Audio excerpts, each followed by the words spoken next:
if you get this covered correctly, and this is not just in retirement, this is building up to retirement. Mm-hmm. That's why some of the things that we implement for people when they're getting ready for retirement, it can make a difference where literally you can retire 1, 2, 3 years earlier. And so we don't want to be overwhelming, but that's why if you aren't confident in doing this yourself, you want to make sure you work with a planner who will help you figure these things out, because it can make a world of difference. It's often the little things, small behaviors that can change our lives. That's the power of a financial edge. I'm Ed Meek. I'm a financial advisor with a passion to help you retire early, save more, and live better. Welcome to Ed's Edge, the podcast to help you live the life you've always wanted. This is the tale of two stories. Not like different stories, but two stories. So I'm in college. I've mentioned this before. I grew up taking up golf, and my primary job until I got into college, and even when I was in college, was caddying and working at golf courses. And there was this couple that I worked at this golf course in St. Charles called Royal Fox. It was like open in 1989, right when I was in the middle of college. And these new members started joining, and this one new couple started joining, and it was this man and woman, and he was a trader on the options trading exchange down in Chicago. Back then, there weren't computers, so people were basically able to make money by being really smart and fast mathematically. Use all the math on the right. CBOE, they called it. Yeah. This guy was like crazy good at math. Like he taught college math when he was 20 years old. So he had an edge. Mm-hmm. So because of that, he was a regular dude who like loved making money by working at Kane County fair. You know, he'd sell things, and he taught college math. And then all of a sudden, some guy figured out that he's really good at math. So he started trading down there, and he started doing incredible. So the guy said, let's start a company, and he trained a bunch of people. And at age like 48, 49, he sold his share out and retired, like early. Cashed out. Right. Yeah, exactly. And he actually, you know, you don't know what's going to happen in your future, but he passed away during COVID, unfortunately. But he was able to enjoy retirement for like 30 plus years. And so my guess is he thought he was going to have 40 or 50 because his mom lived a really long time into her 90s. Other story, I meet this couple like right when I'm starting the company. It was like right before I started the company, and they ended up following me. And this couple ended up coming into me, sitting down. They were referred to me, and they say, we just want to retire as soon as possible. Both of us have bad health, and both of us know that we're not going to live a long time. And I would be like, let's plan to like 95 or 100. They'd be like, no way, I'm never going to live that long. And they're like 80 tops, maybe 75. And I was like, whoa, you know, I never thought anybody would say that to me. Nobody's ever said that to me since. But they knew they needed to and wanted to. And sure enough, unfortunately, he did pass away about 7 or 8 years into retirement. And thank God that they did, you know, retire a little bit earlier. So why am I telling these stories? It's because everybody's situation is different. Everybody has different dollar amounts. Not everybody we know wants to retire early, but I would say a majority of people want to retire when they can and enjoy retirement. That's right. Yeah. That's right. That's why we have this title of Can I Retire Early?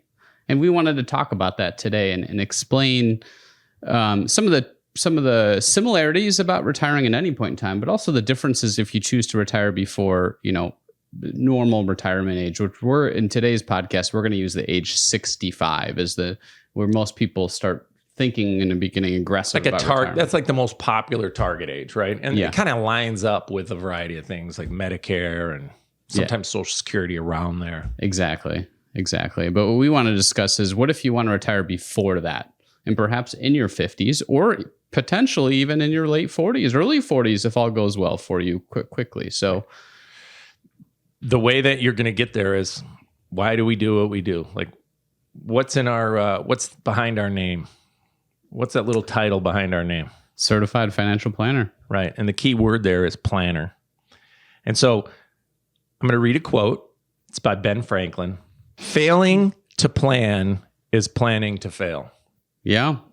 Planning is so, so important. I want to take a quick trip down memory lane talking about the ability to retire early, unlike what most people experienced in the past. So going way back to the 1800s, most people just worked until they couldn't work anymore, and then they passed away. Then some changes came into place, and Social Security was enacted right after the Great Depression. And Social Security was enough at that time because, again, the lifespan of people wasn't as long, and the income needs weren't as extravagant as they are today. And then pensions came into place. And pensions plus Social Security for most, you work for a company 30, 35 years, you had to wait until a certain period of time, but then you received a pension payout for life. And some of that still exists in pensions, but it's much more rare than it was in the past. And so the responsibility is on the individual more often than not in your situation, but the opportunity is there for you as well. And that's what's exciting for us when we talk to people and see, you can do this earlier because of the ability you've planned early on. Let's make sure we have a good game plan at retirement, not just getting there. Right. The game plan is the key to that. One more quote before we dive in. A man who does not plan long ahead will find trouble at his door. Confucius. I think both quotes, if you can keep those in mind, planning is the key. A good game plan is the key. Yeah. It's so true. There's a couple differences in this game plan if you decide to retire early. And that's what we wanted to hit home in the next couple of minutes here. But it stems from there are these levers that we can pull to make sure that we are in a good spot financially. Levers being investment levers, levers being tax levers, things of that nature that we're going to talk about. And the way I think about it with all of my personal past is in the game of chess. What pieces can we move in the board to make sure that we win that game? There's a lot of moving parts. Things rely on each other. That's the same way with all these financial planning topics. And that's where we see most people fall short, is they look at only one of them. I want to earn X rate of return. I want to take that amount % out and I'm good. Or they, the big question, the most common question I get with people who just randomly ask me questions when they know what I do is, can I retire now? Can I retire at 60? Can I retire at 65? Or if I have $1 million, can I retire? Yeah. And I always joke with them a little bit. I go, yes, you can. And they're like, right. What? How do you know? And I'm like, well, it depends. It's a trade-off if you want to do that. If you got $1 million, you will retire and you're 35 years old, you're going to get a tiny little bit of Social Security and you're going to have to live on this, right? But if you have this, and so all of these levers we're going to talk about is what affects that question. Yeah.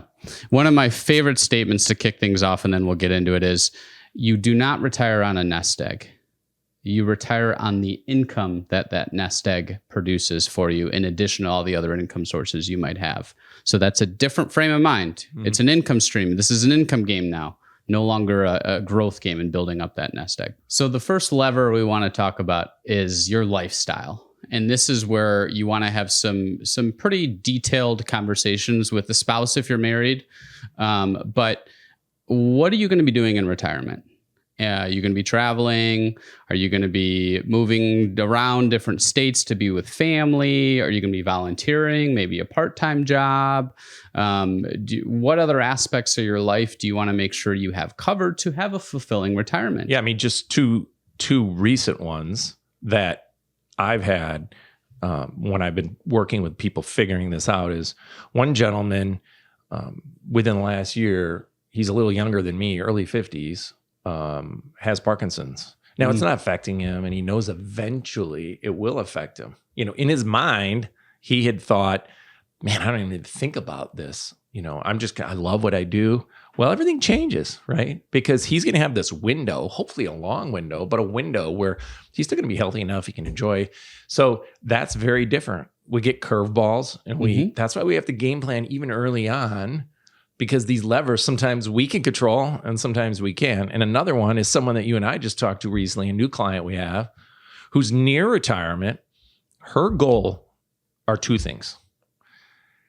spend as much time with her daughters, take them to nice places, enjoy it, and travel the world as much as she possibly can until she wears out. Yep.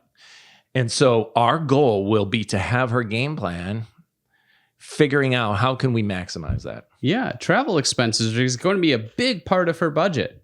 And one final item on this lifestyle component is you do want to account for room for error, because let's be honest, life isn't perfect, and every year we spend the exact same amount. And there are costs that come up every couple of years, maybe every 10 years or so. New cars, grandkids are born, you want to gift to them. We want to account for all these future things. But also, early on in retirement, especially if you're retiring in your 50s, odds are you're going to want to enjoy for a period of time through traveling until you are no longer able to do that. And so we typically budget for more expenses early on in retirement and then wean that off within those buckets because of the inability to experience that much, much later in life. Right. The second one is income, which is, it's kind of the lifeblood of, to be able to enjoy retirement the way you want. And it's not super simple where you just all of a sudden start taking income. In fact, this is one of the anxieties that people will have. Where's it going to come from? That's right. They're so used to getting paid from their employer or themselves and their business or whatever the case may be. And now they're like kind of have some apprehension, like, man, this is going to be weird because it's going to affect, I'm not going to see my portfolio continuing to grow. So that's one thing. But another thing is, you had mentioned Social Security.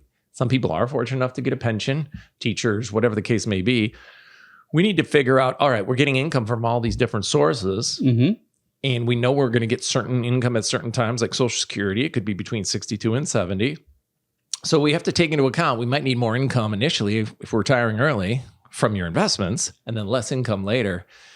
So all of those things and how taxes affect those things are super important, because you care about spending X every year, just like you said, and every certain amount of years to take vacations or buy a car or whatever the case may be. We need to take all of those things into account, because it's not a linear, straight, easy thing to figure out. So that's why Social Security is such an important thing to wait and take if you can, unless you don't have great health. Then you might want to take it earlier. Yeah. So we've got lifestyle, which dictates expenses, and this isn't a 1-year expense game plan. This is a 40, 50-year potentially game plan if you're retiring early. And then where are we getting that income from to support that? And where are we taking it from? Which accounts? How does it look, et cetera? How do we make sure that we can get both those components right? Well, much of it has to do with the investment strategy. And this is where some people fall short as well, as they look at, okay, I was in growth mode for 30 years and I'm building up and I invested a lot of my money in the stock market. And, we know the stock market does well over time. It's a very different game when you're taking money from this nest egg. You want to make sure you have the right balance of safer investments to ride out the wave with growth-oriented investments for later on in your life to keep up with inflation and then some. And so the number one risk people run into is something called a sequence of returns risk. You can look it up. I've talked about it in other podcasts, but that's where it's too much volatility early on and they run the risk of running out. Yeah, it's a timing thing, right? Mm-hmm. If things happen to go awry right when you retire, mm-hmm. and you have too much in stocks and they get waylaid, it will affect you and how much you can spend the rest of your life, because you don't want, especially if we get a big drawdown for a while, right? We've been lucky. We haven't had that in a while. Yeah. So we need to plan for something like that. And if things are great for a while, then you're in great shape. You can probably take more income. We'd rather know what's the minimal amount. Yeah. And how your investments are set up are huge. Yeah. Consistency in that performance is so much more important than a high performing yet volatile investment. You will have more money over the course of your retirement life if your investment returns are more consistent, yet still earning a good return for you. Mm-hmm. So the third one is, this one's huge. And when we all know, it's just talked about all the time, is healthcare, mm-hmm. right? It's talked about because while we can get good healthcare, it's very expensive. It's expensive while you're getting ready for retirement. And that's even expensive when you get into retirement. We need the Medicare supplement in order to have good health care. We have to take these things into account. Sometimes if you retire early, Medicare starts at 65. So we'll have people who sometimes this happens. Sometimes they'll come and be like, yeah, I'm 60, I'm 61, I'm 62. I'm going to work till 65 because, I don't have to pay for the healthcare. It's really, really expensive. And we're like, sometimes you and I both do this. We'll be like, we kind of know what they want to live off of and we can do the math in our mind. We're like, you can retire. It is expensive, but right, exactly. You can retire sometimes by just we literally will just set aside some of this money and put it in we'll call it a healthcare bucket. Yeah. And you use that to pay for your healthcare premiums. And we'll show you that you actually still have enough and you'll be able to retire. So don't let the tail wag the dog when it comes to healthcare. That's not always the case, but that is a huge one to take into account. Don't wait just for that reason. And then another huge one is it's the later on in life. It's the you don't know what's going to happen. And we've all seen it. And I'm experiencing it with me and my friends is all of our parents are in those late 70s, 80s. And all of a sudden they start needing more and more care. That's the one fly in the ointment I keep talking about, that if you don't prepare for those potentially major expenses, and that's why we think long-term care, if appropriate, in the right situations, that kind of insurance can take care of a retirement plan in a way that nothing else can. If that's of interest to you, we did record a podcast with a long-term care expert discussing all the inner workings of that. So yes, very, very important topic to consider much later in life during your retirement years. Last but certainly not least, as we're talking through all these pieces to the puzzle, right? All these levers you want to make sure you got covered is taxes. We talked a little bit about it before, but one item I've noticed over the years is, we're so used to we earn a W-2 salary and the taxes are taken out, and then we give the W-2 plus any investment income to our accountant. The accountant runs the numbers and says, okay, you either get a little money back or you owe a little bit. And that's all we know about with taxes. When you retire and you no longer have that earned income, the tax game changes. Much of it is really good because you have options on taxes now. But you want to make sure you understand the basic differences. For example, you retire at 57 years old and you have enough money in a taxable account, not the retirement accounts. You do not want to take money out of your traditional IRA if you can help it, if you're 57, because you'll get penalized 10% on top of taxes. That's not a good strategy to do. But you have taxable money and you're starting to take money from that instead. Yes, your take-home pay, you're going to feel the same way. It's going to replace that income. The taxable income is going to be very different because now you're selling a position, realizing gains, hopefully, and taking that money. And so you're only taxed on the gains, and often that's at 15%. But there's no withholding on that.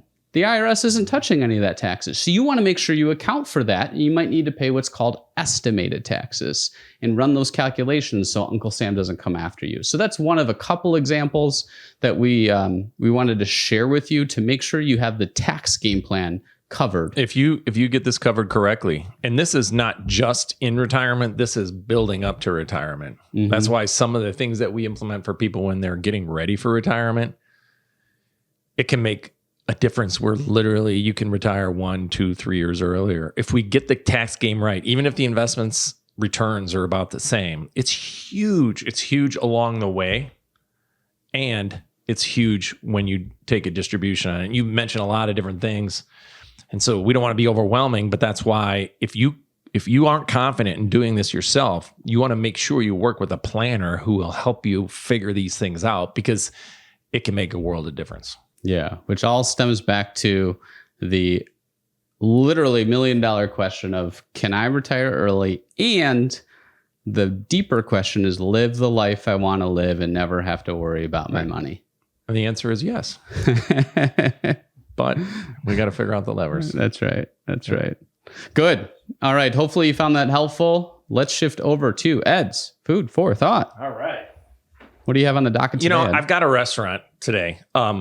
Sometimes when I have these restaurants, people, we've got people in Russia listening. I'm just kidding. I don't know. We don't have very many international listeners, but we have people across the country that listen. That's and so sometimes I feel a little bad, when I do a local restaurant, just because, some people can't partake.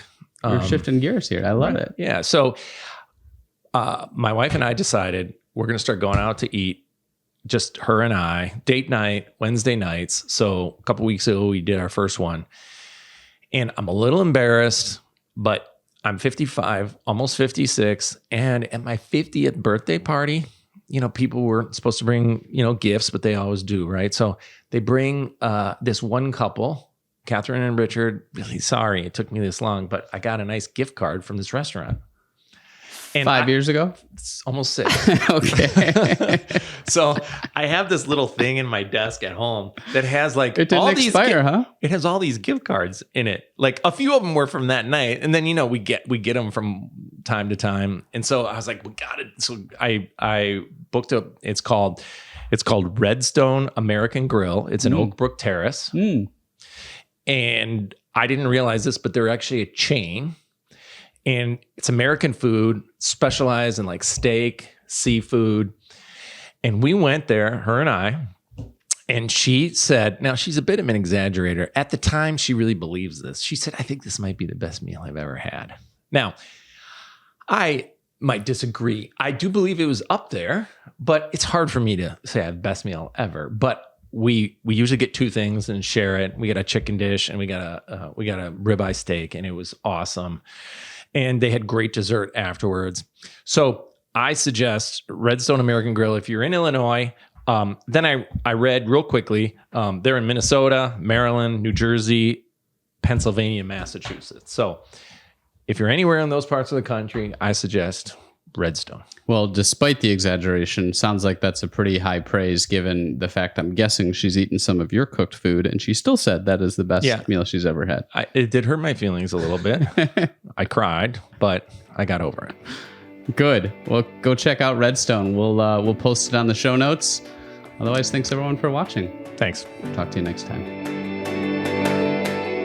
This podcast represents an assessment of the market environment at a specific point in time, should not be relied upon as investment advice, and is not intended to predict or depict performance of any investment. Any specific recommendations or comparisons that are made as to particular securities or strategies are for illustrative purposes only and are not meant as investment advice for any viewer.